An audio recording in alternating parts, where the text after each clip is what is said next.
black represents the darkness from which we came. The white represents the light in which we now live. And the red represents the passion it takes to live recovered on purpose.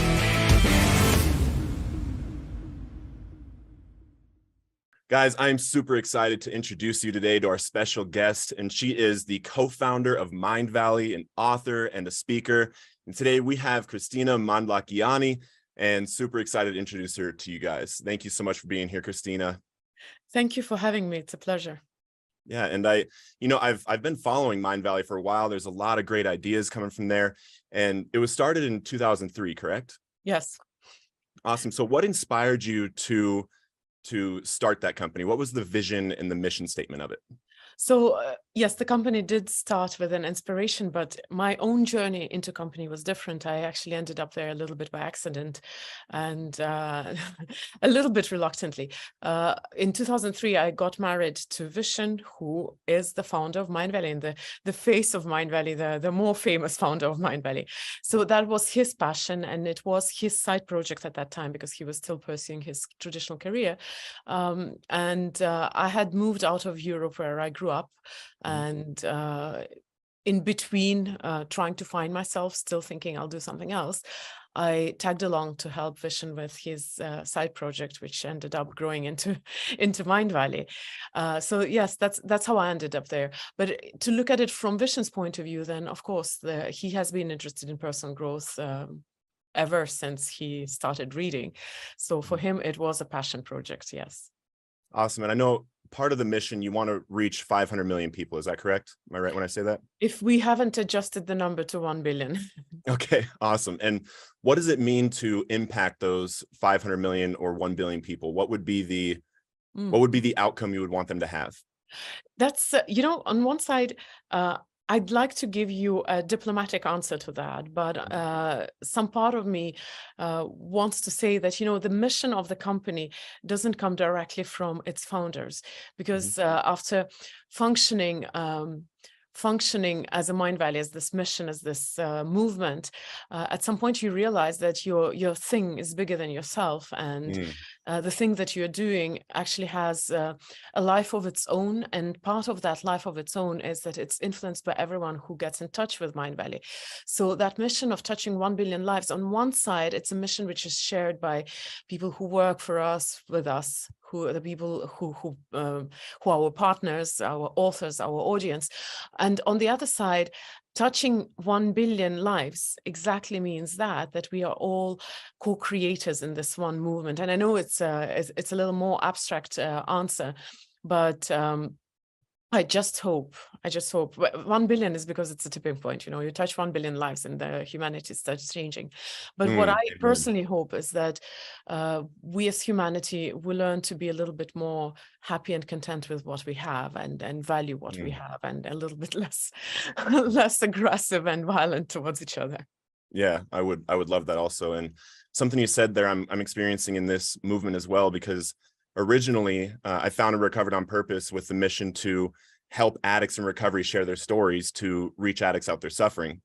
And then while it grew and while people were reaching out and these different things happening, it morphed into, right before we got on this podcast, I'm talking to a mother who just lost her son. I'm talking to, addicts that are struggling, like specifically like doing this work with them. And it morphed into a nonprofit being able to do all these different things within this space. And it was all based on the people that started to come in and tell what they needed, basically. And everybody in this following is amazing as well. So what was the most difficult obstacle that you've overcome in life, and how did you do it? I think I'm still overcoming my obstacles. I do want to comment a little bit on what you were telling about your work. I think it would be wonderful if we people who are not directly connected to the problem of addiction could know more about your movement and the things that you teach, because one of the very profound lessons that I learned in my life, and which helps me in everyday life, like non-addiction related situations, is actually something that comes from your line of work. It's the idea of keeping your light on for the people who are struggling in your life, who rather than going and fixing them, actually just having their back no matter what all the time. And I think it's wonderful. It's like if you know how to help people who are suffering so much, then that knowledge is something that we as humanity generally need. So I do hope you go wider than just your community. My own personal struggles, they always exist, but I think it's so interesting. I'm 44, and I think my journey has been 44 years of discoveries and realizations and overcoming problems, and it's a never-ending journey. But I've never had like a dramatic point of, okay, my life is now very different.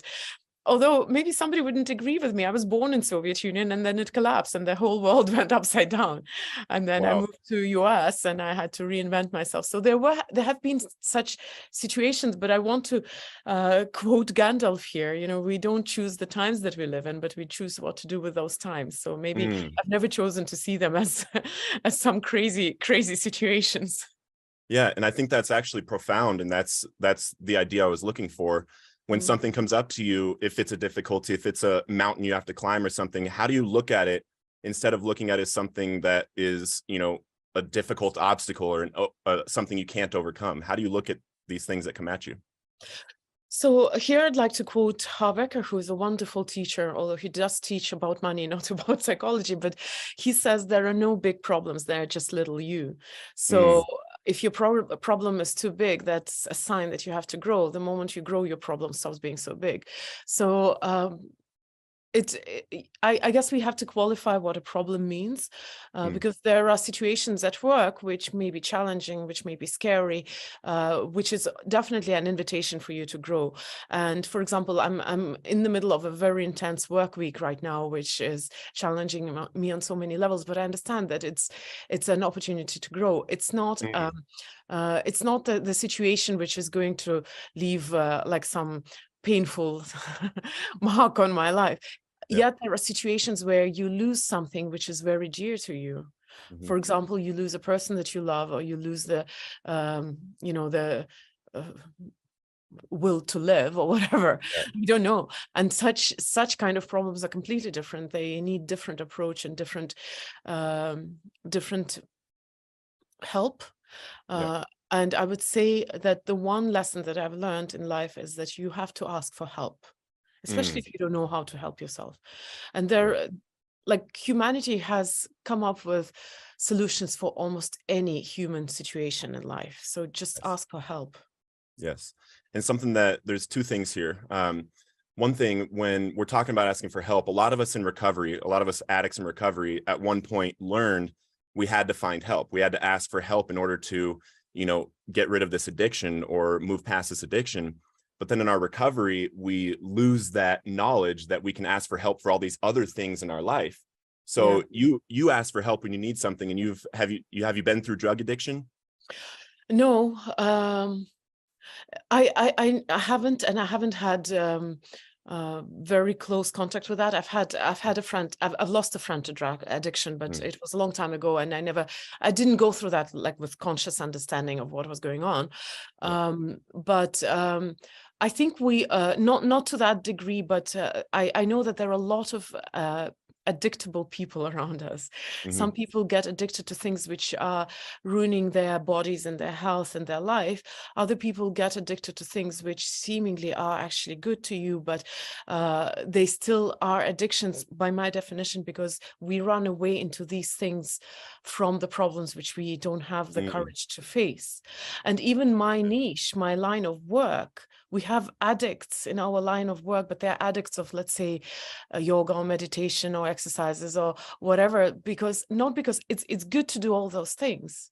It's good. But if you do it to not deal with other things in your life, then it becomes an addiction in a way, right? So no, I haven't had experience with addiction which requires actually serious help, because I think drug addiction is not just psychological, it's a medical problem as well. So I haven't had that experience. But I think we as humanity should be a little bit more open to to discuss such things, because there's so much to learn. And a person who hasn't been addicted to alcohol or cigarettes or drugs, they will still learn tons. Yeah, absolutely.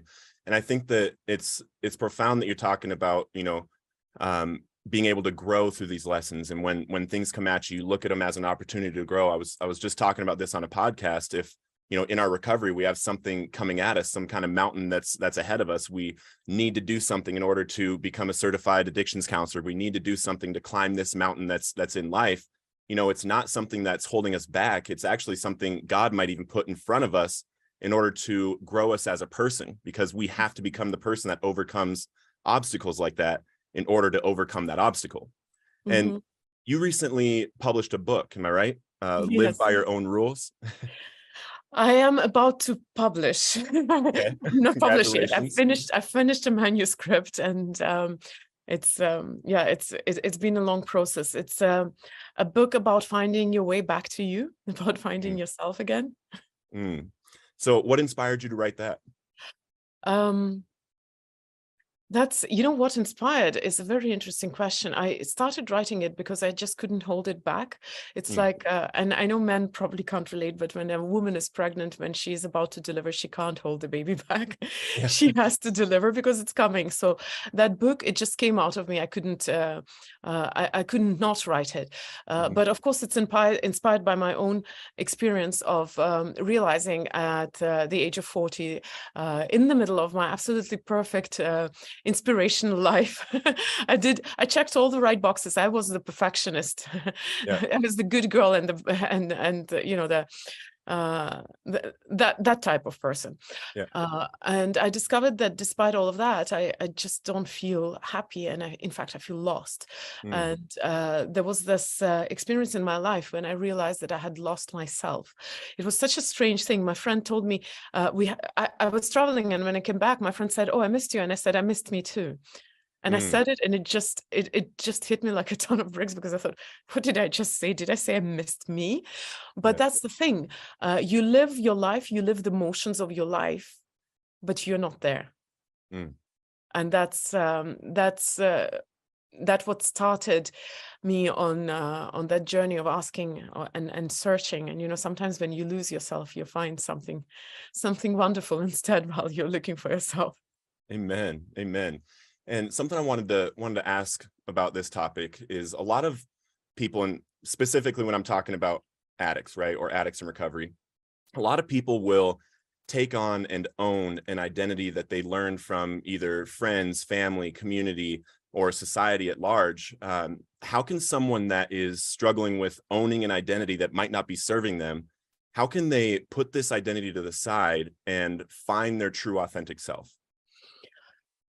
Journey back to oneself is a long one to unpack. I normally talk to people who realize that they're lost. When you are still identifying yourself with a certain identity, you need to make some steps before you acknowledge that, yes, I have to go searching for myself.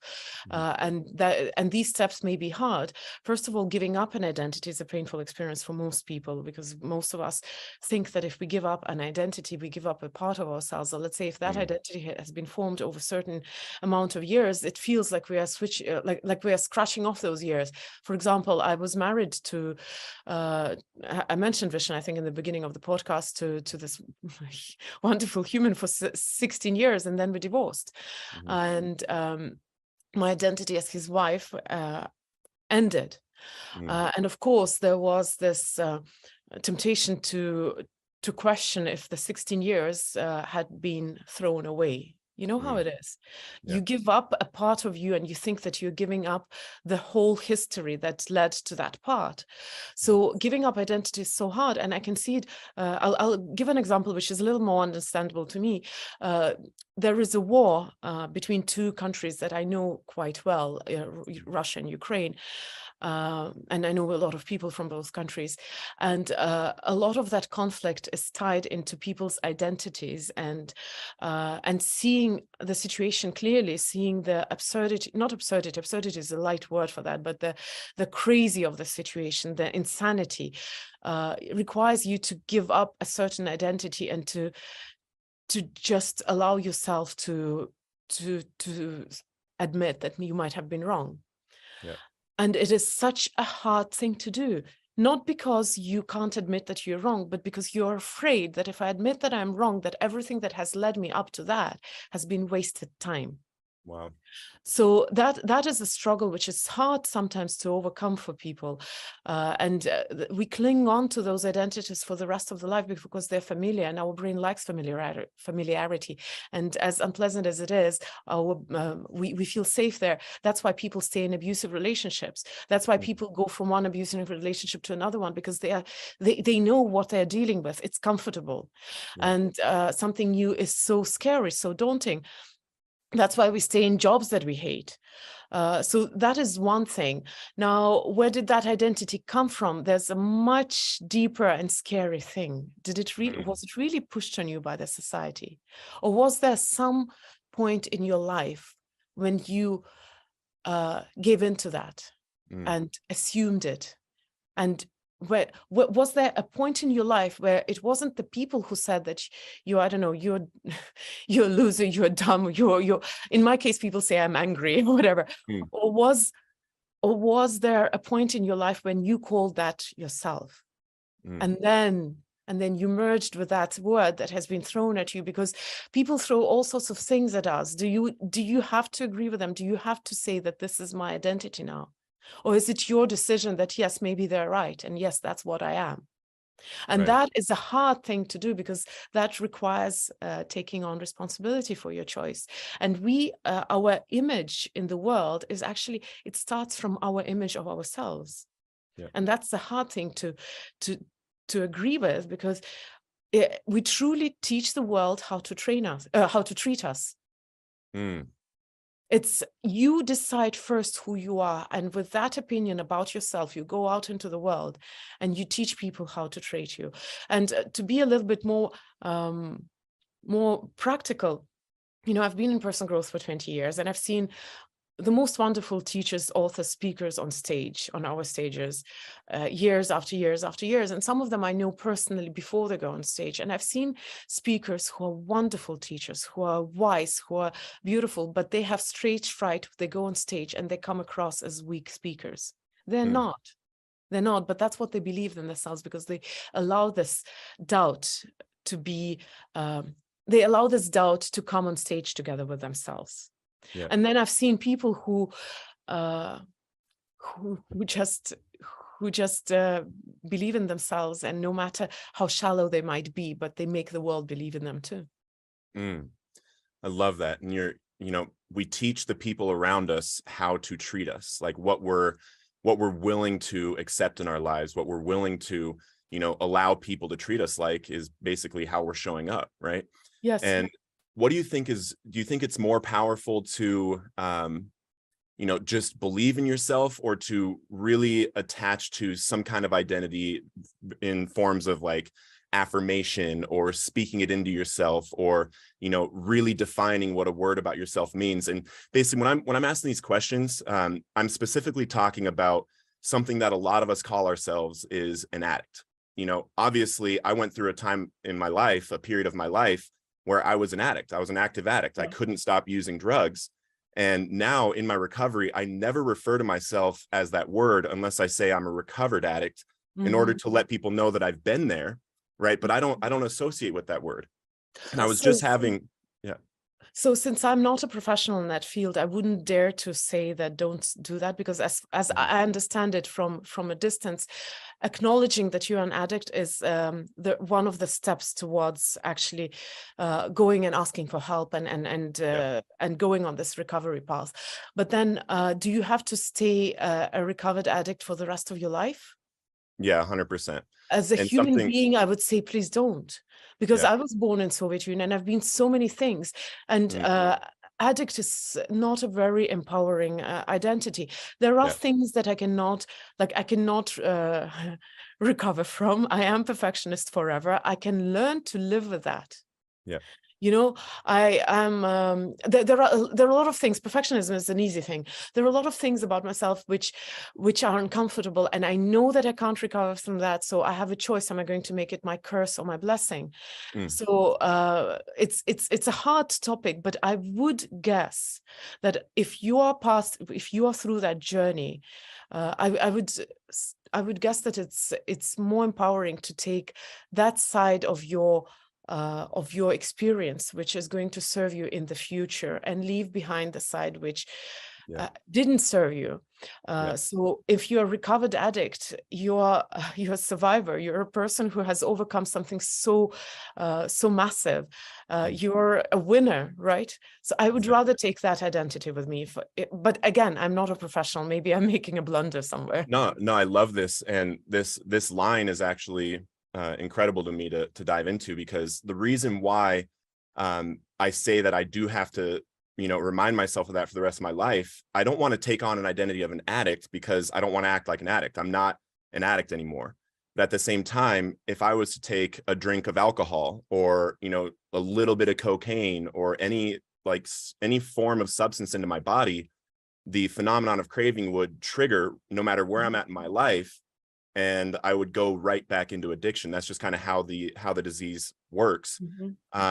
But I'm still looking for a way that we can, in this community, allow ourselves to have that past and move forward to this totally beautiful new life in recovery, unperturbed by the past. Because if we lift it up as a recovery community on purpose, on mission, we were not thinking about relapsing anymore. We had this purpose in our life that we were waking up to do every single day.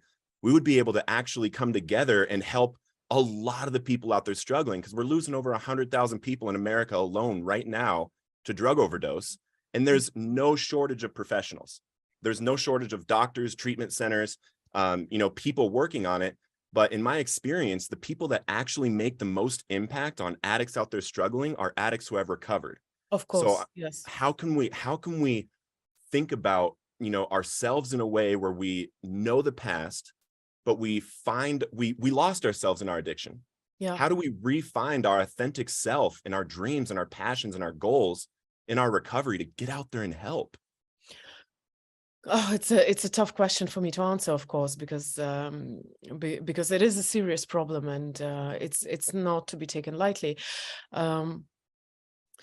For myself, and my vices have not maybe been this destructive, although I've struggled with smoking for a while. I have never been like a heavy smoker, but I know how hard it is sometimes to give up a destructive habit. I'm lucky. I've given up smoking twice in my life, completely. Twice because after a 10-year break, I actually taught myself back to smoke for whatever stupid reason it was. So I know that it is the struggle is real, but with the topics that I usually cover, we all have dragons. We all have dragons, and it's usually the things that we don't dare to talk about, that we don't, that we're ashamed of, not in front of the world, but in front of ourselves.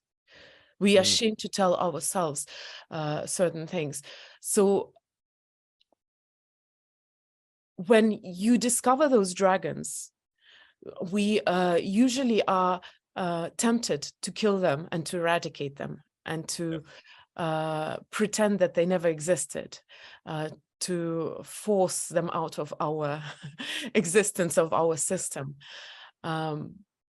But sometimes they are an integral part of who we are.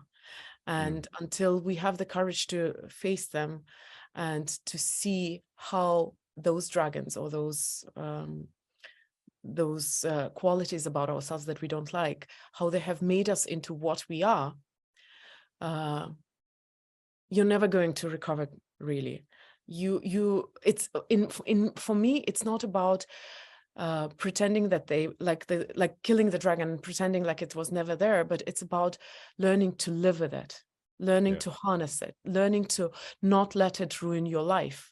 Acknowledge that it is there and it is always going to be there, but rather than fighting you, I can learn to live with you. So when it comes to very traumatic and painful experiences, I think Viktor Frankl, he's an author of a book. He's a psychologist and an author of a book, Man's Search for Meaning.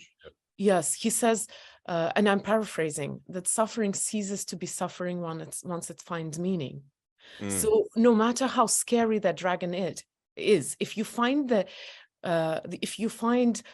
what is the deeper meaning that it carries for you in your life, it is so much easier to just accept it and just to be at peace with it. And I think our struggles are because there are two states. There is a state of resistance and there's a state of letting go and just trusting and flowing. And whenever we resist, we don't allow the other state. So whenever we fight something about ourselves, it's resistance. And in physics, the force that you apply, the response is exactly as strong. So the more you fight something, the more it fights you back. But again, because addiction is such a specific and complicated thing, I may be too too naive in that aspect. But I do believe that it is okay to acknowledge that, yes, I have this in my dungeon, and this thing will always live there, but I'm at peace with that, and I'm okay to move on with that being in my dungeon forever.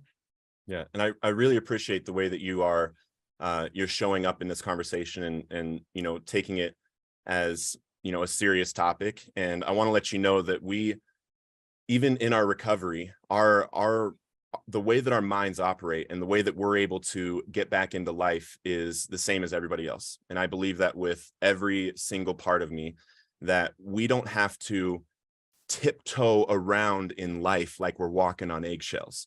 Because I believe once and for all, somebody in recovery that wants to live a beautiful life has just as much an opportunity as anybody else that didn't go through addiction.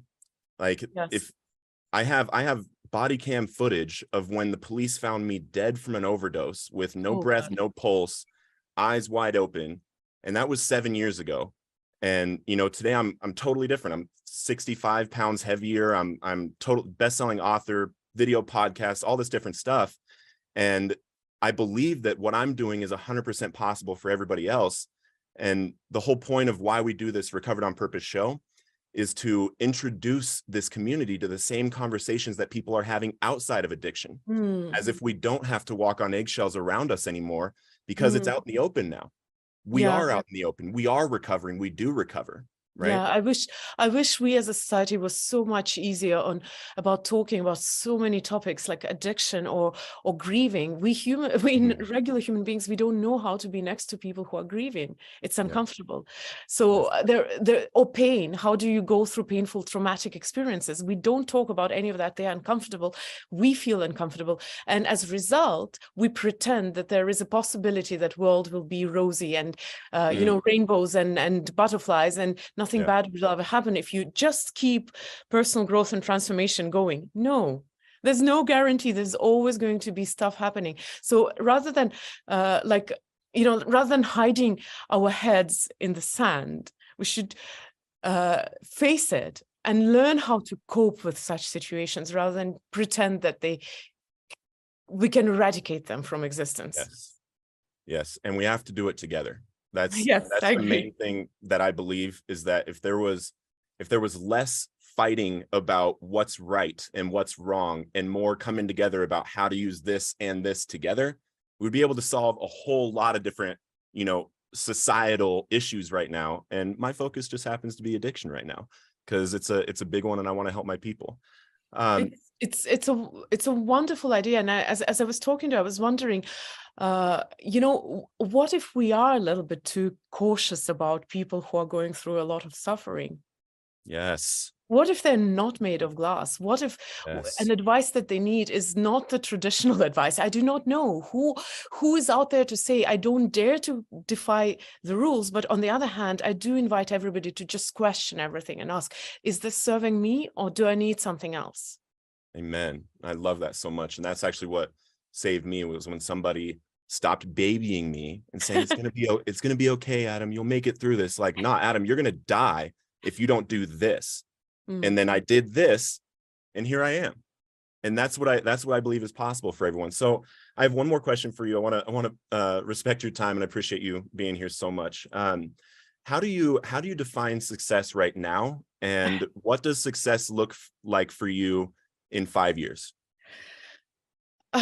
It's an interesting question. I get it quite a lot, and I always give the very unsatisfying answer. I believe in calling phenomena by their real names. And I'm a little bit, I disagree with the society trying to stretch the idea of success onto everything and to make it such a thin yet massive explanation. Society understands success in a very straightforward way. There are two ways of success: success financial and success professional, where you achieve certain heights as a professional, might not be financially very successful. But we want to add happiness and fulfillment into that.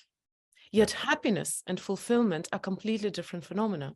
And when we try to push them in the success umbrella, we kind of take away the power from those things. And we live in a society which actually tells you don't chase happiness. And we feel guilty or ashamed if we want to be happy. We feel guilty and ashamed if we announce that, you know, I've made an experiment. I've told people that my goal for the next year is to be happy, and people thought I'm as shallow as can be. The other problem is that it also allows us to escape from facing the reality of not being successful, either financially or professionally, by saying that, oh no, but I have friends and I enjoy my whatever. I'm successful by my definition. No, let's call things by their names. Success is just success.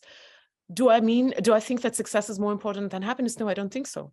I think happiness is immensely important. And that's why I insist that we stop calling success everything that we like. I love that. I love that so much. Kristina, thank you so much for being here. Guys, drop in the comments, drop some love for her. Thank you for being here, everybody. Hope you got value out of this. If you did, make sure you're sharing this out to your communities. We had a great conversation about the identity and about finding your true self. Kristina, thank you so much. Thank you so much for this conversation. It was a pleasure and challenging enough for me to actually truly enjoy it. So thank you so much. Good. Amen.